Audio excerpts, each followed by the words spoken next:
नमस्कार दोस्तों, स्टडी 91 पर आप सबका हार्दिक स्वागत अभिनंदन है। कैसा रहा कल का क्लास? कल के क्लास में आपको एक मुझसे मिस्टेक हो गई थी ब्रह्म समाज के विषय में। ब्रह्म समाज मैंने 1820 लिख दिया था, उसके स्थान पर 1828 ईस्वी में 20 अगस्त 1828 ईस्वी को ब्रह्म समाज की स्थापना हुई थी। हिंदी आप सबको कैसा कल का क्लास रहा जरूर से बताइएगा। और आगे हम सब जो है महत्वपूर्ण प्रश्नों के एक शानदार श्रृंखला को करते हैं। आइए चलते हैं अगले श्रृंखला में। यदि आप सब कहेंगे हिंदी पढ़ाने के लिए तो हिंदी पढ़ाऊंगा, वरना ऐसे हिंदी नहीं पढ़ाऊंगा। कोई मतलब नहीं है, आप सब लाइक और शेयर करते नहीं हैं। क्लास में काफ़ी कम लोग रहते हैं, फिर भी चूंकि हमारा धर्म है, आप सब चाहे एक रहो चाहे 1000 रहो, ठीक ना, चाहे 10,000 पढ़ो, उससे कोई लेना देना नहीं। मैं काम है पढ़ाने का और पढ़ाऊंगा। आप सब जिसमें से जो लेना होगा, कम से कम जितने लोग सुन रहे हैं इतने लोग तो सफलता को प्राप्त करेंगे। यही शुभकामनाएं हैं आप सबके लिए। आइए मिलते हैं प्रश्नों के श्रृंखला के साथ। पहला ही प्रश्न है कि भारत की शैक्षणिक नीति में फिल्ट्रेशन थ्योरी के प्रतिपादक कौन थे? फिल्ट्रेशन थ्योरी ऑफ एजुकेशन यानी आपको शिक्षा का अपवहन सिद्धांत इसे बोलते हैं। क्या कहते हैं? तो शिक्षा का अपवहन सिद्धांत, अपवहन सिद्धांत। ये आपको इसे किसके द्वारा लागू किया गया? तो आपको चार्ल्स वुड के द्वारा, लॉर्ड मैकाले के द्वारा, J.S. मिल के द्वारा या लॉर्ड कॉर्नवालिस के द्वारा। तो शिक्षा के अपवहन सिद्धांत को देने वाला कौन था? लॉर्ड मैकाले था। ये आपको फिल्ट्रेशन थ्योरी ऑफ एजुकेशन जो है ये किसके समय में लागू हुआ? तो लागू किया गया, ये आपको जो है लागू हुआ ऑकलैंड के समय में, लॉर्ड ऑकलैंड के समय में, ठीक ना, ऑकलैंड के समय में 1839 ईस्वी में इसे छन कर शिक्षा के निस्यंदन सिद्धांत के नाम से इसे जानते हैं, ठीक ना। यानी ऊपर से नीचे की ओर शिक्षा छन के जाएगी, ऐसी बातें आपको लॉर्ड मैकाले के द्वारा कहा गया। चूंकि लॉर्ड मैकाले अंग्रेजी शिक्षा का हिमायती था, ठीक ना, और अंग्रेजी शिक्षा भारत में यानी नई भारतीय शिक्षा नीति किसके शासन में लागू हुआ? तो लॉर्ड विलियम बेंटिक के कार्यकाल में लॉर्ड मैकाले के दिशा निर्देश में लागू हुआ। नेक्स्ट देखिए, भारत में आधुनिक शिक्षा प्रणाली की नींव पड़ी। आधुनिक शिक्षा प्रणाली की नींव किसके समय में पड़ी? 1833 का चार्टर एक्ट, 1835 के लॉर्ड मैकाले का स्मरण पत्र, या 1882 का हंटर आयोग, या 1854 का वुड का डिस्पैच। तब बताएगा भारत में आधुनिक शिक्षा प्रणाली की नींव 1935 के लॉर्ड मैकाले के स्मरण पत्र से पड़ती है, ठीक ना। और साथ ही साथ आप सबको बता दें कि लॉर्ड मैकाले जो था ये कब भारत आया था? तो 1833 ईस्वी में ये आपको गवर्नर जनरल के कार्यकारिणी में विधि सलाहकार के रूप में नियुक्त हुआ। क्या हुआ? विधि सलाहकार के रूप में नियुक्त हुआ, ठीक ना। इसके बाद ये आपको जो है धीरे धीरे आपको भारतीय शिक्षा की ओर अग्रसर होना, इसने अंग्रेजी शिक्षा को लागू करने का प्रयास किया, ठीक। ये इसके विषय में कई महत्वपूर्ण बातें आप सब जानते हैं। जैसे इसके द्वारा जब पूछा गया, इसके पिता ने एक लेटर के जरिए पूछा कि भारत में तुम रहकर क्या कर रहे हो? तो कहा कि हम एक ऐसे समाज का निर्माण कर रहे हैं जो शरीर से तो काले हैं लेकिन दिमाग से अंग्रेजियत पैदा कर रहे हैं। उनके अंदर एक ऐसे समाज का हम निर्माण कर रहे हैं और देखते ही देखते अपने ही लोगों के द्वारा भारतीय लोगों का शोषण भी किया जाता है। बाद में 1853 के चार्टर एक्ट के तहत जो है इसे जो गवर्नर जनरल की काउंसिल में स्थायी सदस्य के रूप में इसका चयन कर लिया जाता है। साथ ही साथ 1961 के अधिनियम के तहत इसके द्वारा आपको भारत में पहले भारतीय दंड संहिता, जिसे आईपीसी के नाम से, इंडियन पेनल कोड के नाम से जानते, इसी के दिशा निर्देश में आगे चलकर लागू होता है। तो ये बहुत काम का व्यक्ति था और बहुत ही इसके विषय में कई महत्वपूर्ण बातें हैं। वहीं 1882 का हंटर आयोग जो था, ये आपको प्राथमिक शिक्षा से संबंधित प्रथम आयोग, प्राथमिक शिक्षा से संबंधित, ठीक ना, शिक्षा से संबंधित आपको जो है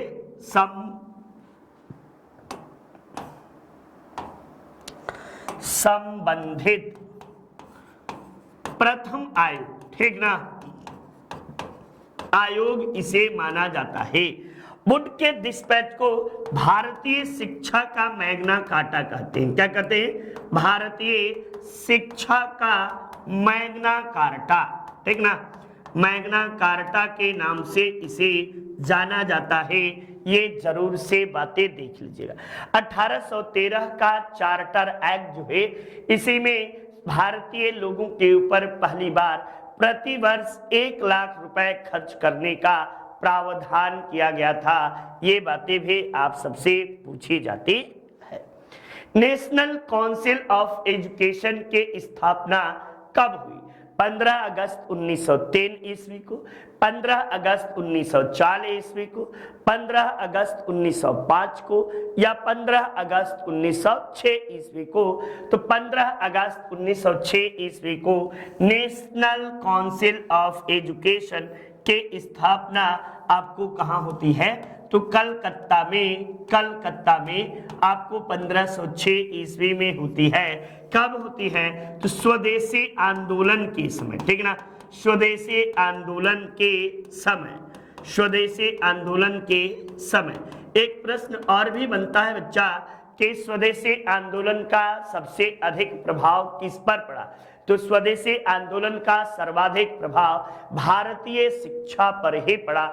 ये बातें भी आप सब रिमेंबर करके रहिए, रिमाइंडर के रूप में याद किए रहिए।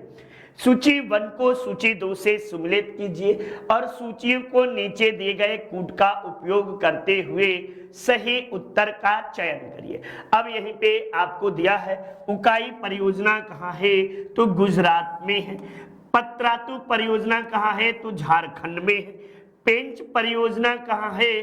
तो आपको मध्य प्रदेश में है। दाभोल कहाँ है? तो आपको महाराष्ट्र में है। तो इस तरह से आप देख सकते हैं। तो पहले का दूसरा, दूसरे का पहला, पहले का चौथा, तीसरे का चौथा, चौथे का तीसरा। वैसे पेंच अभयारण्य जो है ये आपको मध्य प्रदेश और महाराष्ट्र दोनों की सीमा का निर्धारण करता है। लेकिन चूंकि दाभोल दिया है तो दाभोल पूर्णतया आपको जो है महाराष्ट्र में है, इसलिए आपको जो है ऑप्शन संख्या 2 इज योर राइट आंसर होगा। एक बार आप सबसे विनम्र निवेदन है कि क्लास को शेयर और लाइक जरूर कर दीजिएगा। ये क्लास जरूर पढ़िए, ठीक ना। बड़े ही इंपॉर्टेंट प्रश्नों को बता रहा हूं और ये आपके लिए नहीं, किसी भी एग्जाम के लिए आपको जो है ये बड़ा महत्वपूर्ण श्रृंखला माना जाएगा। नेक्स्ट देखिए, बहुजन हिताए बहुजन सुखाए निम्न में से किस राष्ट्रीय संस्थान का संस्कृत आधारित आदर्श वाक्य है? ये आपको दूरदर्शन का है, या बनारस हिंदू विश्वविद्यालय का है, या ऑल इंडिया रेडियो का है, या भारतीय मौसम विज्ञान का विभाग का है? तो सर्वजन हिताय बहुजन हिताए बहुजन सुखाए ये आपको जो है ऑल इंडिया रेडियो का आपको स्लोगन है, ठीक ना। ऑल इंडिया रेडियो के द्वारा यह जारी किया जाता है। वैसे ऑल इंडिया रेडियो की स्थापना कब भारत में होती है? तो 1936 ईस्वी में नई दिल्ली में आपको इसकी स्थापना होती है, ठीक। तो ये बातें भी एक्स्ट्रा चीजें देखते चलिए। 1936 नई दिल्ली में इसका मुख्यालय भी अभी भी है। नई दिल्ली आपको जो है भारतीय ऑल इंडिया रेडियो का मुख्यालय है। ये आपको अभी ऑर्डर करें अपने नजदीकी बुक स्टॉल से और आपको जबरदस्त तरीके से इसका बेनिफिट भी मिलेगा। आप सबके सुनहरे भविष्य में ये काफी सहायक भी सिद्ध होगा। साथ ही साथ लेखपाल के भी शानदार बुक आपके मार्गदर्शन के लिए बड़ा ही जरूरी है और आप इसे परचेज कर सकते हैं। नेक्स्ट देखिए, टी बोर्ड ऑफ इंडिया का मुख्यालय कहाँ है? तब आप क्या बताएंगे?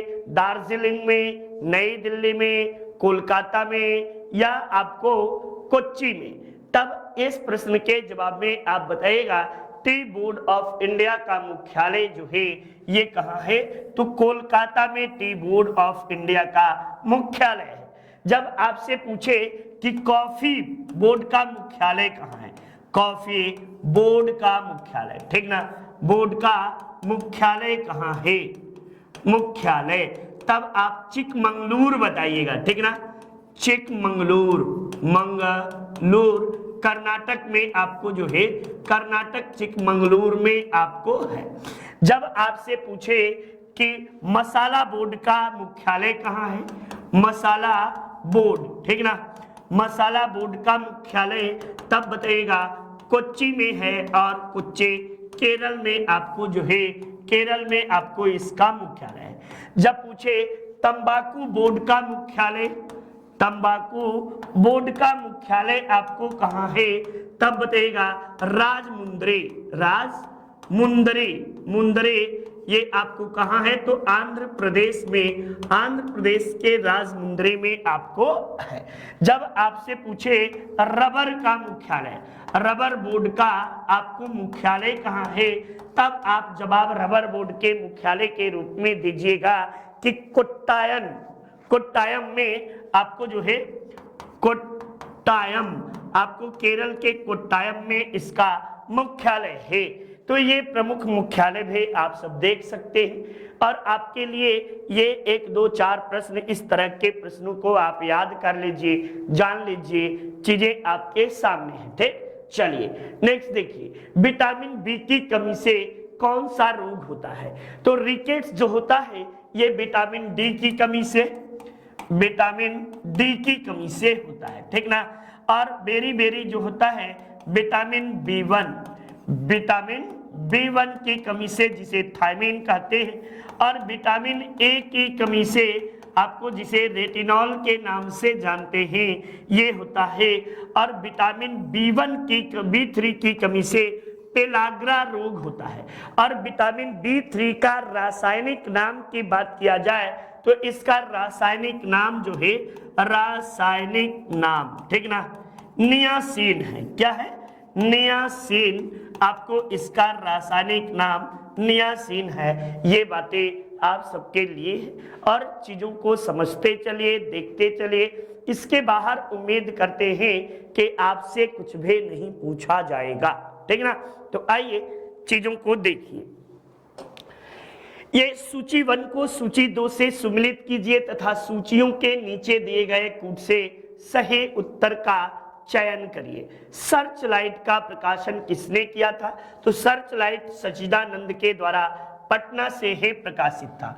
कॉमनवेल्थ का श्रीमती एनी बेसेंट के द्वारा, लीडर का प्रकाशन मदन मोहन मालवीय का द्वारा, और बॉम्बे क्रॉनिकल का फिरोज शाह मेहता के द्वारा। तो पहले का तीसरा, दूसरे का पहला, तीसरे का दूसरा और चौथे का चौथा। तो आप 3, 1, 2, 4, 3, 1, 2, 4 ऑप्शन संख्या 3 इज योर राइट आंसर बच्चा होगा। ये बिल्कुल सही जवाब है, ठीक ना। ये आपको सही जवाब मिलेगा, आप इसे मिलान कर सकते हैं।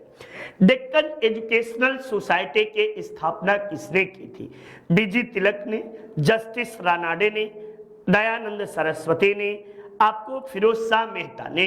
तो डेक्कन एजुकेशनल सोसाइटी की स्थापना जो है, यदि बात की जाए तो 1880 ईस्वी में इसकी स्थापना बीजी तिलक के द्वारा किया गया था, ठीक ना। बीजी तिलक और विष्णु जो है के विष्णु चिपलूनगर के द्वारा आपको जो है किया गया था। विष्णु चिपलूनगर न कर एवं बीजी तिलक, बीजी, हाँ बीजी तिलक के द्वारा आपको किया गया। लेकिन और कहाँ किया गया था, तो इसका जो है पुणे में इसके स्थापना की गई। लेकिन आपको 1884 ईस्वी में इसका विधिवत उद्घाटन जो है उद्घाटन किसके द्वारा किया गया, तब आप जस्टिस रानाडे जी के द्वारा इसका विधिवत उद्घाटन जो है 1884 ईस्वी में किया गया। ठीक, तो ये बातें आपको जो है बातें प्रमुख रूप से पूछी गई हैं। ठीक ना, कुछ किताबों में जस्टिस रानाडे मिलता है, जहां बीजी तिलक ऑप्शन नहीं होगा वहां आप जस्टिस रानाडे को ही लगाइएगा। ठीक ना, डेक्कन एजुकेशनल सोसाइटी जब बीजी तिलक नहीं रहेगा तब आप लगाइएगा किसे, तो जो है जस्टिस महादेव गोविंद रानाडे को लगाइएगा। महादेव गोविंद रानाडे को महाराष्ट्र का सुकरात भी कहा जाता है। ठीक, चलिए नेक्स्ट देखिए, मेधा पाटेकर किस आंदोलन से जुड़ी हुई थी? चिपको आंदोलन से, मैत्री आंदोलन से, नर्मदा बचाओ आंदोलन से या पश्चिमी घाट आंदोलन से? तब आप बताइएगा कि मेधा पाटेकर जो है ये किस आंदोलन से जुड़े हुई थी, तो आपको नर्मदा बचाओ आंदोलन। ठीक ना, होता ये है कि पंडित जवाहरलाल नेहरू के द्वारा 1961 ईस्वी में, कब 1961 ईस्वी में नर्मदा नदी पर आपको जो है सरदार सरोवर परियोजना, सरदार सरोवर परियोजना के आधारशिला आपको रख दे जाते हैं।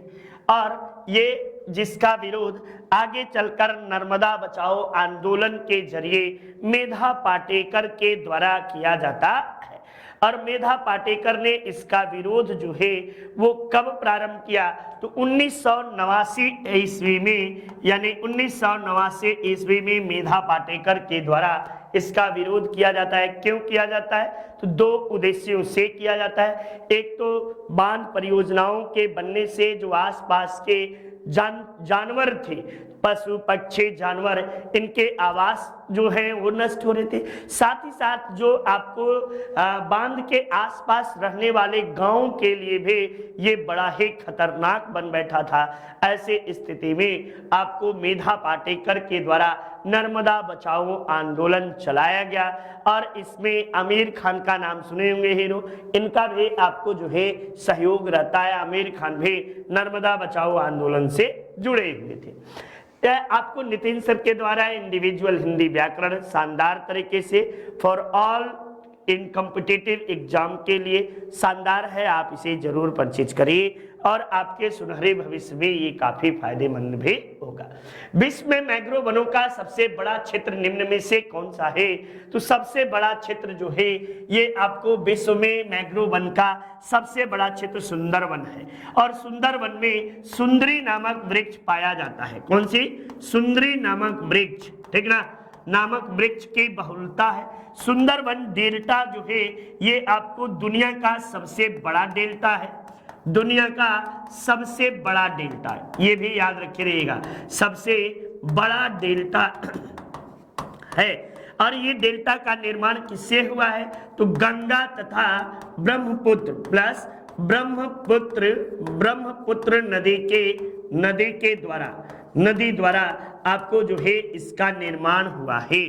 साथ ही साथ सुंदर मैंग्रोव वन के जो वृक्ष होते हैं ये किस प्रजाति के होते हैं, तो राइजोफेरा प्रजाति के वृक्ष होते हैं। ये राइजोफेरा, ठीक ना, फेरा प्रजाति के वृक्ष होते हैं, प्रजाति के वृक्ष यानी ये आपको जो है कि पानी होने में जल्दी मतलब सड़ते गलते नहीं है। साथ ही साथ इनकी जड़ें जो होती हैं स्थूल मूलक होती हैं, यानी कह सकते हैं कि पौधे की जड़ जो होती है ऊपर से ही मिट्टी को बांधे रहती है, इस तरह से बांधे रहती है, न कि इसकी जड़ें बहुत नीचे नहीं जाती हैं। ये जो है बहुत नीचे न जाकर आपको जो है बहुत नीचे नहीं जाती है, इस तरह से स्थूल मूलक आपको जो है जड़ें बनाते हैं। ठीक, चलिए नेक्स्ट देखिए, रियो पृथ्वी शिखर सम्मेलन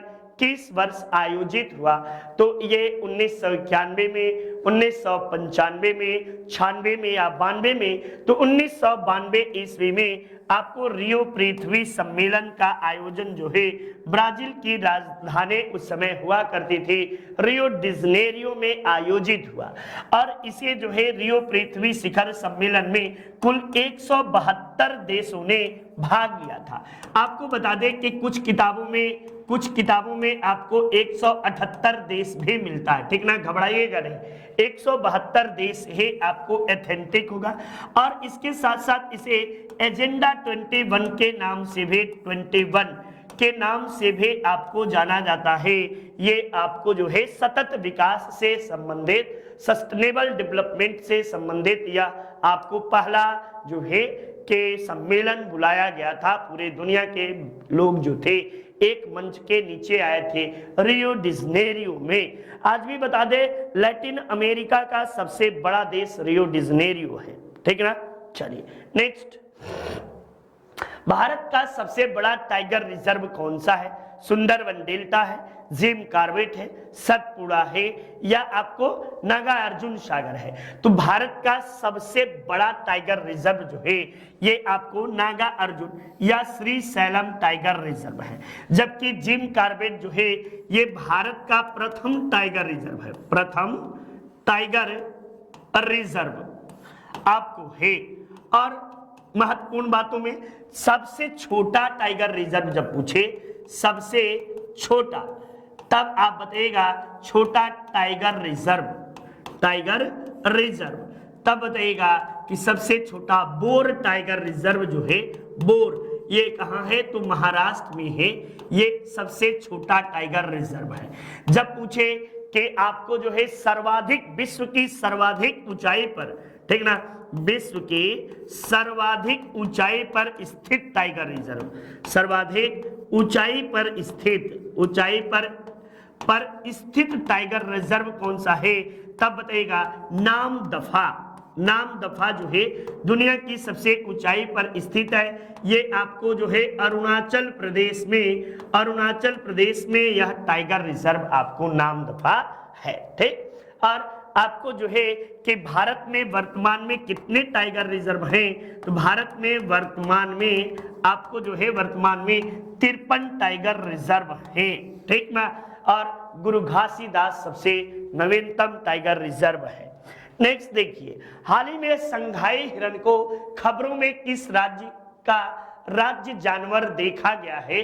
तब जम्मू कश्मीर, तमिलनाडु, मणिपुर या गुजरात? तो संघाई हिरण जिसे आपको जो है, जिस तरह राजस्थान में आपको काला हिरण प्रसिद्ध है, वैसी तरह आपको संघाई हिरण जो है हिमालयन क्षेत्र का हिरण है, और ये मणिपुर में देखा गया है, ठीक ना।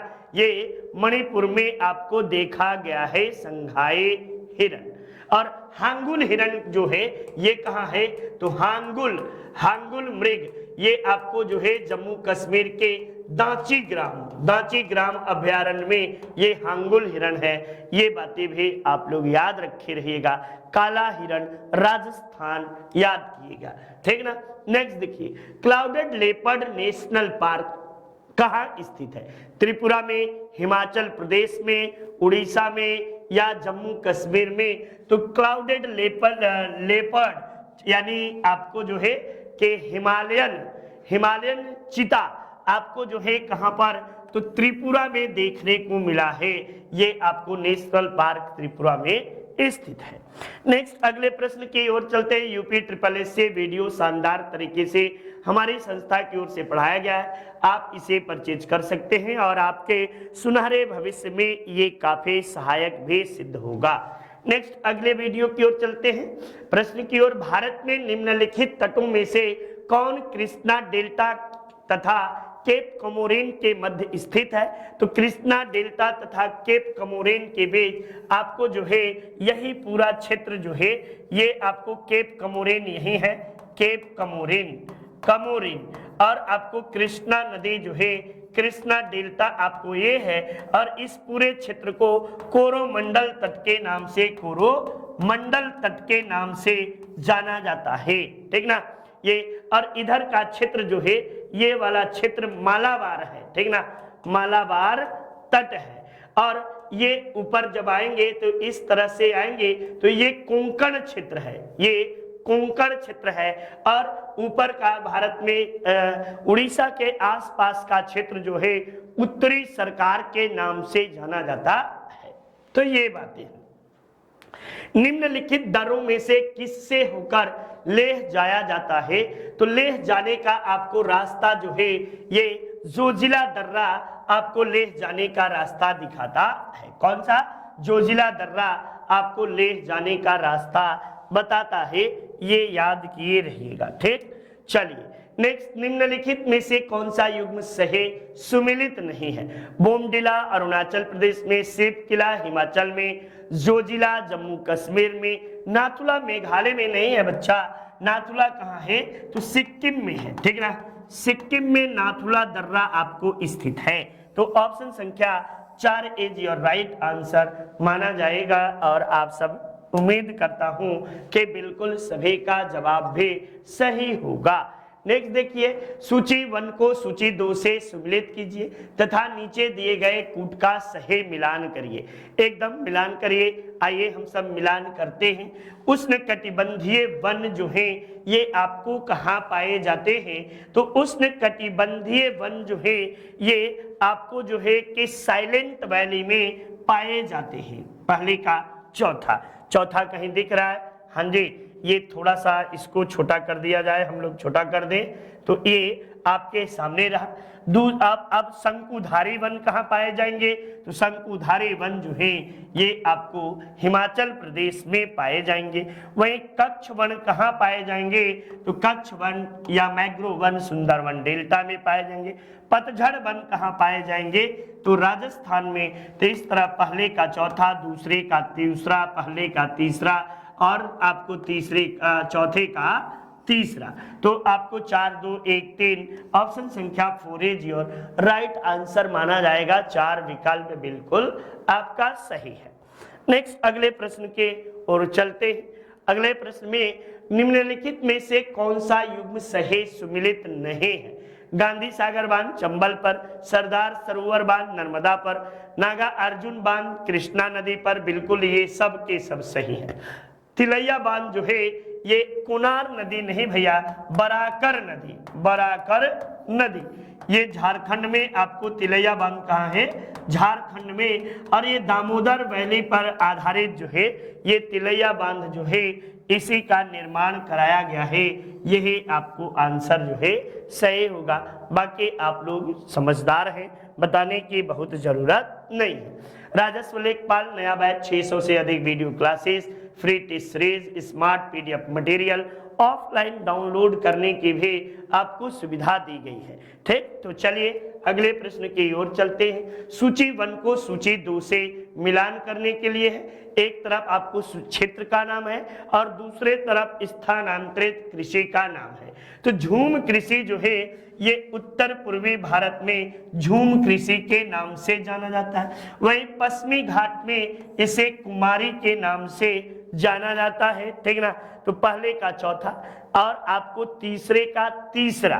तो तीसरे का तीसरा, दूसरे का पूर्वी राजस्थान में जो है ये वाल्टेर के नाम से जानी जाती है और छत्तीसगढ़ और मध्य प्रदेश में डाहिया के नाम से। तो पहले का चौथा, दूसरे का दूसरा, तीसरे का तीसरा, चौथे का पहला। 4, 2, 3, 1 ऑप्शन संख्या 1 इज योर राइट आंसर होगा। 1 बिल्कुल आपको सही जवाब होगा, ठीक ना। तो ये महत्वपूर्ण बातें आप सबके लिए हुआ। अब देखिए बंगाल विभाजन करने वाला गवर्नर कौन था? मिंटो था, कैनिंग था, मेयो था या कर्जन था? तब बताएगा बंगाल विभाजन जो है कर्जन के द्वारा 1905 ईस्वी में किया गया।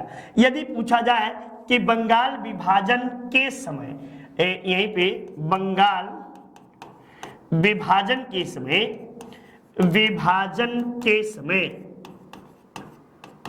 बंगाल का गवर्नर कौन था, ठीक ना, बंगाल का उप गवर्नर कौन था, तब क्या जवाब देंगे, उप गवर्नर कौन था, ठीक ना, तो एंड्रयू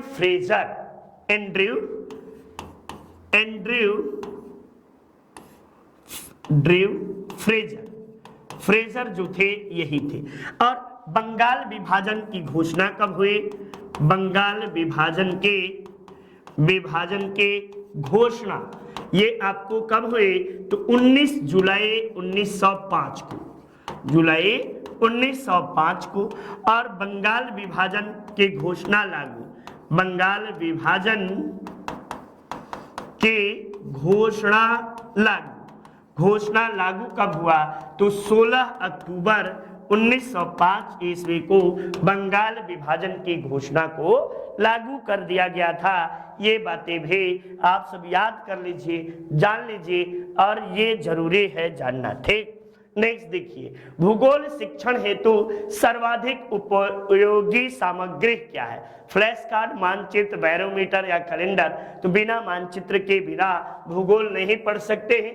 ये यूपी बीएड में आपको जो है यूपी टेट में टीईटी में ये प्रश्न पूछा भी था, यूपी टेट में आपको ये प्रश्न पूछा भी गया था। नेक्स्ट, द्वितीय बौद्ध संगति का आयोजन किसके काल में हुआ था, तो द्वितीय बौद्ध संगति का आयोजन जो है ये कालाशोक के समय में कब हुआ था, तो 383 बीसी में आपको वैशाली में हुआ था, वैशाली में आपको जो है ये हुआ था। इसके अध्यक्षता किसने की थी, तो साबा कामी के अध्यक्षता में आयोजित हुआ था। और इसी समय एक महत्वपूर्ण कार्य जो हुआ था द्वितीय बौद्ध संगति में, वो क्या था, आप लोग कमेंट बॉक्स में बताएंगे, ठीक ना। पहले, दूसरी, तीसरी, चौथी और पांचवी हर में महत्वपूर्ण कार्य आपको किया गया था, ठीक। तो चलिए नेक्स्ट देखिए, निम्नलिखित में से कौन सी अवसादी शैल का उदाहरण है, सेल है, संगमरमर है, ग्रेनाइट है या स्लेट है। तो आपको ग्रेनाइट आपको जो है ये रूपांतरित चट्टान है, ठीक। आग्नेय चट्टान, आग्नेय ये आपको कायांतरित है, कायांतरित, ठीक, ये भी कायांतरित। तब आपको स्लेट जो है यह कौन सा है, तो अवसादे, स्लेट जो है शिस्ट में बदल जाता है, स्लेट शिस्ट में बदलता है। स्लेट ही आपको जो है ये अवसादे चट्टान के अंतर्गत आपको आता है, ठीक ना। ये स्लेट अवसादे चट्टान के अंतर्गत आपको आएगा। चलिए नेक्स्ट देखिए, आपको एनटीए जबरदस्त शानदार तरीके से हमारी संस्था की ओर से नेशनल एलिजिबिलिटी टेस्ट पेपर 1 पढ़ाया गया है, जिसमें आपको 100 आवर का वीडियो लेक्चर है, फ्री टेस्ट सीरीज है, स्मार्ट पीडीएफ मटेरियल है और ऑफलाइन डाउनलोड करने की भी आपको सुविधा दी गई है। तो आप इसे परचेज कर सकते हैं, ठीक ना। तो ये परचेज करके आप अपने लिए फायदेमंद में फायदा प्राप्त कर सकते हैं। 4 ताल का प्रयोग किस गायकी में किया जाता है, तो 4 ताल का प्रयोग जो है ये ध्रुपद गायन में प्रयोग किया जाता है। वैसे ध्रुपद गायन का आविष्कार जो था ये 15वीं सदी में आपको माना जाता है, और 15वीं सदी में ध्रुपद गायन का आविष्कार राजा मानसिंह तोमर के द्वारा किया गया था। किसके द्वारा, तो राजा मानसिंह तोमर, ये इन्हीं के समय में आपको ध्रुपद गायन प्रसिद्ध हुआ, ठीक। चलिए नेक्स्ट देखिए, मोती का उत्पादन करने वाला जंतु किस संघ के अंतर्गत आता है, आर्थ्रोपोडा, मोलस्का, एनालिडा या नाइडेरिया। तब बताएगा मोती का उत्पादन जो है सिलिंड्रेटा नामक जीव से मोती प्राप्त किया जाता है, और ये मोलस्का संघ का होता है। मोलस्का संघ में आपको कई जीव आते हैं, जैसे घेंघा हुआ, समुद्री चूहिया, ठीक ना, आपको जो है उसका क्या नाम है, एक बड़ा अच्छा अर्थ बड़ा अच्छा नाम है भाई, नाम ही मेरे दिमाग से उतर जा रहा है, भविष्यवाणी भी करता है भाई, ऑक्टोपस। हाँ हाँ हाँ, ठीक ना, ऑक्टोपस। ये समुद्री चूहिया को काइटन भी कहते हैं, काइटन, ऑक्टोपस, ऑक्टोपस, ये सभी इसी जीव के माने जाते हैं। मोलस्का जो है ये दूसरा सबसे बड़ा संघ है, दूसरा सबसे बड़ा संघ माना जाता है, बड़ा संघ है। सबसे बड़ा संघ कौन है, तो आर्थ्रोपोडा है सबसे बड़ा संघ, ठीक ना, संघ आर्थ्रोपोडा आता है, और दूसरा सबसे बड़ा संघ मोलस्का माना जाता है। चलिए नेक्स्ट, इंसुलिन के अतिस्राव से कौन सा रोग होता है, मधुमेह, हाइपोग्लाइसीमिया, हेपेटाइटिस या एनीमिया। तो आपको जो है कि इंसुलिन के अतिस्राव से बच्चा हाइपोग्लाइसीमिया नामक बीमारी होती है, जबकि कम स्राव से आपको क्या होती है, स्राव से आपको जो है मधुमेह नामक बीमारी होती है। ये बातें भी आप लोग याद रखे रहेगा। अतिस्राव के कारण आपको होता क्या है, तो रुधिर में शर्करा की मात्रा जो है कम हो जाती है। अतिस्राव के कारण रुधिर में यानी खून में, ठीक ना, रुधिर में शर्करा की मात्रा कम हो जाती है, शर्करा की मात्रा कम हो जाती है, ठीक ना, कम हो जाती है। और इंसुलिन का कम स्राव होगा तो आपको जो है के मात्रा में वृद्धि हो जाती है, और जब वृद्धि हो जाती है तो बीमारी होना जाहिर सी बात है। इसीलिए मधुमेह के बीमारी के रोगों को इंसुलिन का इंजेक्शन लगाया जाता है, जिसके कारण शर्करा की मात्रा कम हो सके। दूध का दही में परिवर्तन किसके द्वारा होता है, तो बैक्टीरिया के द्वारा। लैक्टोबैलिसस नामक जीवाणु जो है उसी के कारण दूध का दही में परिवर्तन होता है, लैक्टोबैलिसस, ठीक ना, याद रख लीजिएगा। नेक्स्ट देखिए, कुनैनन जो मलेरिया के लिए एक प्रयुक्त औषधि है, ये आपको क्या है, आवृत विजय पादप से है, बैक्टीरिया से है, ईस्ट से है या शैवाल से है। तो कुनैनन जो है ये आपको आवृत विजय पादप से प्राप्त किया जाता है। वैसे कुनैनन किस वृक्ष से प्राप्त किया जाता है, तब बताएगा कि कुनैनन जो है सिकोना की छाल से, किससे, सिनकोना की छाल से, ठीक ना, के छाल से आपको जो है छाल से प्राप्त होता है। ये उष्णकटिबंधीय वृक्ष होता है, जो कि ज्यादातर भारत में आपको जो है साइलेंट वैली में पाया जाता है। नेक्स्ट देखिए, यूपी पुलिस शानदार तरीके से हमारी संस्था की ओर से पढ़ाया गया है। साथ ही साथ आप कह सकते हैं कि आपको जो है 500 वीडियो लेक्चर है, ये नोट्स बुक है, ज्वाइन करिए और जल्दी से फटाफट इसका लाभ लेना चालू कर दीजिए, यही आपके लिए है। ऑक्सेनोमीटर का प्रयोग करते हैं प्रकाश संश्लेषण के मापने में, वृद्धि मापने में, रसाकर्षण के दर मापने में या ऊर्जा का हरा। तो वृद्धि मापने में किसकी वृद्धि भैया, पौधों की वृद्धि, ठीक ना, पौधों की वृद्धि। तो पौधों की वृद्धि मापने में ही आपको ऑक्सेनोमीटर का प्रयोग किया जाता है। ये आपको जो है पौधों की वृद्धि मापने में आपको जो है इसका प्रयोग किया जाता है। चलिए नेक्स्ट अगले प्रश्न के ओर चलते हैं। अगला प्रश्न हमारे सामने है, भारत की सबसे बड़े तैरती सौर ऊर्जा परियोजना का उद्घाटन। ये करेंट से है भैया, करेंट का क्वेश्चन है, ठीक ना, ये सबसे बड़ा है तो करेंट भी मान लीजिए, ये दर्ज भी हो गया।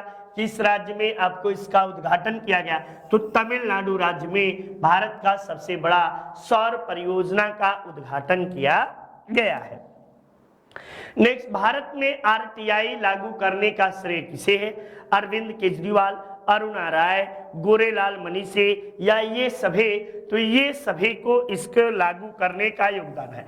आरटीआई का मतलब है सूचना का अधिकार, ठीक ना, सूचना का अधिकार।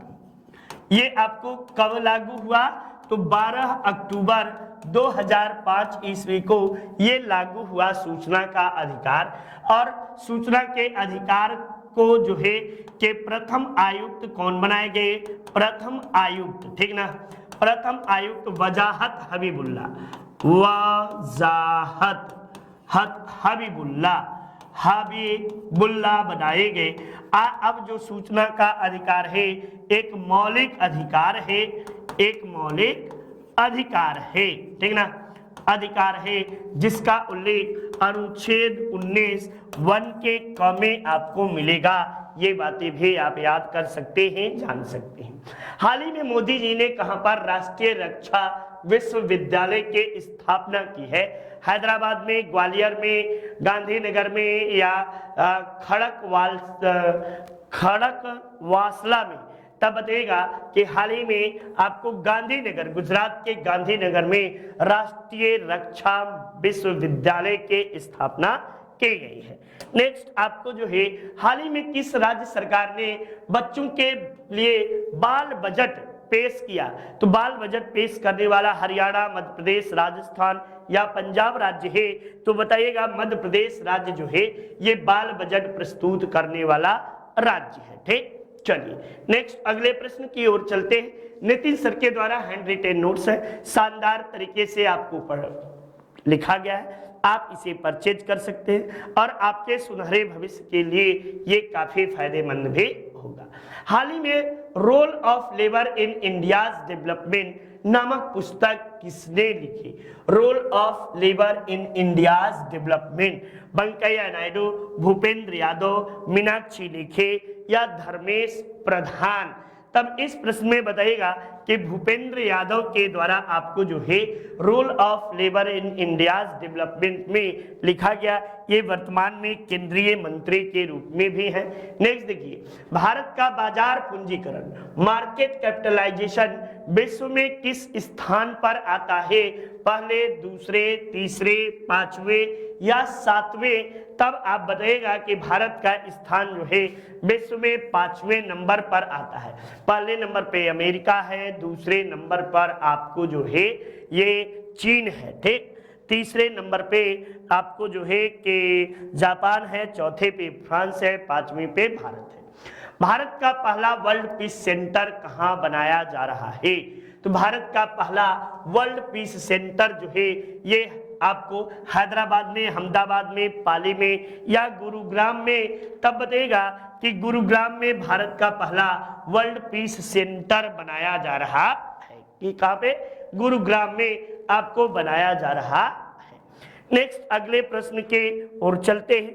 ये देखिए, देश का पहला AI और रोबोटिक टेक्नोलॉजी पार्क कहाँ स्थापित किया जा रहा है? गुरुग्राम, बेंगलुरु, हैदराबाद या पुणे में? ये करंट से संबंधित आपको प्रश्न है, इसे आसानी से जवाब दे सकते हैं और आपको करंट का है, ठीक ना, करंट का ये प्रश्न है, आप इसे जवाब दे सकते हैं। और 39 में आपको जो है ये देश का पहला आपको जो है all India robotic technology park जो है AI पार्क कहाँ? तब बता सकते हैं बेंगलुरु में, ठीक ना, बेंगलुरु में ये आपको स्थापित किया जा रहा है।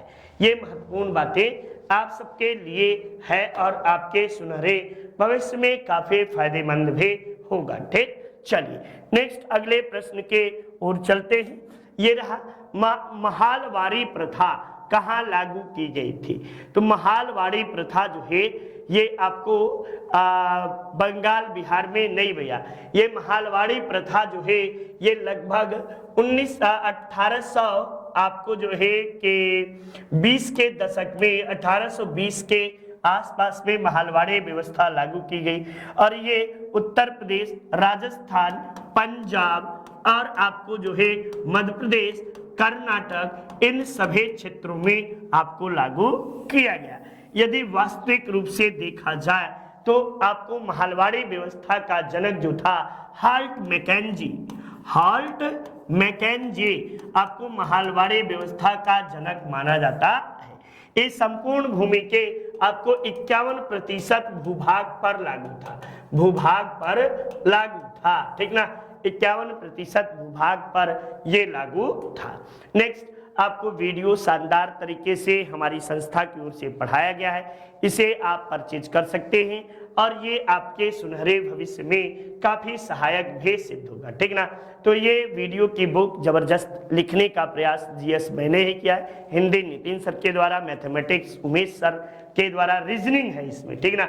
और इसमें आपको बता दें ग्राम विकास अधिकारी में जो आपको जो है कि विगत आए हुए प्रश्नों का भी शानदार तरीके से उत्तर लिखने का प्रयास किया गया है। भारत दुर्दशा नामक पुस्तक किसने लिखा, तो सभी लोग जानते हैं कि भारत दुर्दशा नामक पुस्तक भारतेंदु हरिश्चंद्र का लिखा गया है, ठीक ना। और इनके द्वारा अंधेर नगरी, चौपट राजा, ये भी पुस्तक इन्हीं के द्वारा, लाला लाजपत राय, वीडी सावरकर, दादा भाई नौरोजी, इन सबसे इससे कोई मतलब नहीं था, ठीक ना। अनहैप्पी इंडिया वैसे लाला लाजपत राय के द्वारा, poverty and un British rule in India दादा भाई नौरोजी ने लिखा है। दादा साहब फाल्के पुरस्कार सर्वप्रथम किसे दिया गया, पृथ्वीराज कपूर को, श्रीमती देविका रानी को, श्रीमती कानन देवी को या बीएन सरकार को। तो श्रीमती देविका रानी को आपको पहला पुरस्कार जो है ये दिया गया था। और श्रीमती देविका रानी को पहला पुरस्कार कब दिया गया था, तो 1969 ईस्वी में आपको दादा साहब फाल्के पुरस्कार देविका रानी को दिया गया। जबकि आपको जो है 50वां पुरस्कार 2020 ईस्वी में किसे दिया गया था, तो अमिताभ बच्चन को, अमिताभ बच्चन को दिया गया। और 51वां पुरस्कार जो है 2021 में आपको जो है रजनीकांत को दिया गया है। ये बातें भी आप जान लीजिएगा, ये प्रमुख बातें। और हाल ही में दादा साहब बेस्ट एक्टर का अवार्ड किसे दिया गया है, तो बेस्ट एक्टर का अवार्ड रणवीर सिंह को दिया गया है 22 में। गीत गोविंद काव्य के रचनाकार कौन है, तो जय हो जयदेव के द्वारा है गीत गोविंद के रचना किया गया है। गीत गोविंद आपको जयदेव ने लिखा है। जयदेव जो थे ये लक्ष्मण सेन के दरबारी थे, लक्ष्मण सेन के दरबारी थे। और जयदेव के शिष्य मीराबाई जो थे जयदेव के शिष्यों में से एक थे कह सकते हैं।